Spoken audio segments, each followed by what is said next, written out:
নবী করিম সাল্লাল্লাহু আলাইহি ওয়াসাল্লামের কথা সাহাবায়ে কেরামরা শুনতো কিনা? অবশ্যই শুনতো। কিন্তু যখন হুদাইবিয়ার সন্ধির সময় আসছে যে রাসূল সাল্লাল্লাহু আলাইহি ওয়াসাল্লামের সাথে অনেক সাহাবী আসছে শুধুমাত্র একদিন এক রাতের জন্য ওমরা করে চলে যাবে, তারা বলছে, মক্কার কাফেররা বলছে, না এরা তো আমাদের সাথে লড়াই করতে আসছে, তাদেরকে আসতে দেওয়া হবে না। তখন ওসমান রাদিয়াল্লাহু তাআলা পাঠাইছে মক্কাতে আবু সুফিয়ানের কাছে।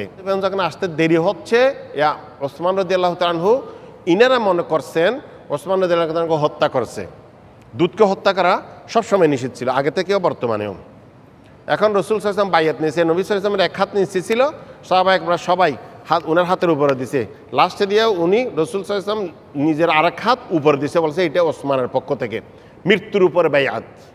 কি নিচ্ছে? যে মৃত্যুর উপরে বাইয়াত নিচ্ছে, যে আমরা ওসমান রাদিয়াল্লাহু তাআলা হত্যা করে তাহলে আমরণ পর্যন্ত তাদের সাথে লড়াই করে যাব। কিন্তু ওসমান রাদিয়াল্লাহু তাআলা কি করে? হত্যা করে নাই, পরে চলে আসছেন। তো সন্ধি যেটা হয়েছে এরপরে বলছে যে ঠিক আছে, আমরা এখন মাথা কামাইয়া হালাল হয়ে যাই, যেহেতু সবাই ওমরা নিয়ত করে আসছে।